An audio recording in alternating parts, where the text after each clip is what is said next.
Hi everybody, Matt Bernier, Dan Illman taking a look back at this past Saturday's British Columbia Derby. It's a grade 3. They went 3 turns up at Hastings up in British Columbia.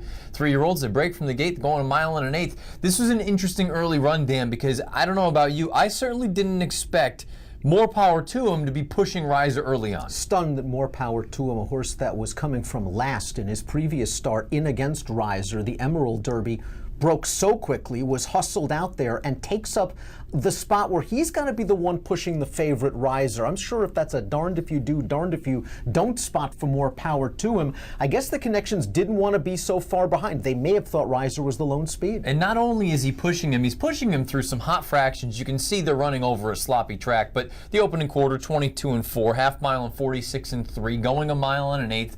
For this level of talent, this is a bit of an ask going this fast this early. Certainly, but Riser is doing it rather comfortably. He can go fast early, as we saw in the Emerald Derby. More Power to Him. This is him being taken out of his game somewhat. He still runs well, but we have to talk about the ride from Rico Walcott on the winner of this race, and that is Chief Know-It-All, the 3, who Walcott just places this horse in a perfect spot throughout. Down in the pocket, really can't ask for much more than this, especially with a horse coming off of a very nice victory most recently, and also we know distance isn't going to be an issue for him. Also, another one to keep an eye on, Double Bear tries to get involved in this thing a little bit early on.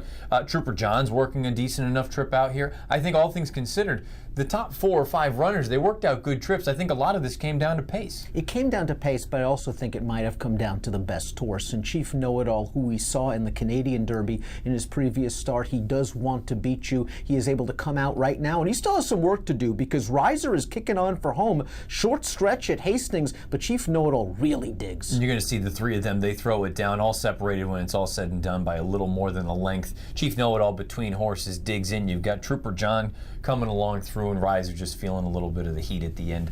Chief Know-It-All gets the job done, pays $9.50 on the win end. Trooper John a little bit unlucky again to run second behind this horse, pays $4 to place. Riser rounds out your triactor, $4 in the show, and the $2 try comes back $110.10, the $2 exactor, $34.90. Chief Know-It-All, he's an honest horse. It was an expensive claim, but a shrewd claim from a shrewd horseman in Robertinho Theodore. Got to give the connections a tremendous amount of credit. That's a lot of money to claim a horse for $100,000, not knowing how this horse would react to additional distance and sort of the bull ring configurations at Northlands Park and Hastings, respectively. I also think Theodore thought it was a very worthwhile claim for one reason. He felt that the allowance optional claiming runners that this horse was facing in the States, well, they were better than the horses that were competing in the Canadian Derby and in the British Columbia Derby, and that this was sort of a sneaky class drop to run here. Chief Know-It-All did the rest. And I think the speed figures go a long way in telling that story, where here in the States he was a middling sort of allowance type. He could run a low 80 buyer. Well, guess what? He earned a 79 here. The top 3 runners all earned 79s.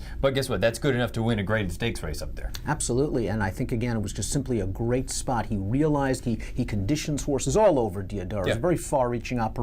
He just must have felt that this horse would fit the extra distance, would fit the tight turns, and boy, he skipped around those tight turns with no sweat. As for Trooper John, second race in a row where maybe he covered a little bit more ground than the winner, but at the end of the day, I still get the feeling that Chief Know-It-All might simply be a slightly better horse. He might be simply just better, and I know he was making up a little bit of ground late. I don't know that a mile and an eighth is really his friend. I wonder if he's better at those sort of shorter distances. I don't think he can take anything away from the 2 horses that were first and second throughout. I thought a Riser ran just fine, and I thought More Power to Him, especially considering he was kind of taken out of his game. That's not what he's normally accustomed to doing. I was very surprised that he was hustled out of there. I can understand if he broke well and put himself there. It seemed that the jockey was intent on being in second position early. He didn't want to fall too far behind, and More Power to Him, all things being said, beaten less than 2 lengths for all the money. It was a nice, solid effort. I do wonder if at the end of the day, though, he's more of a synthetic horse than a dirt runner.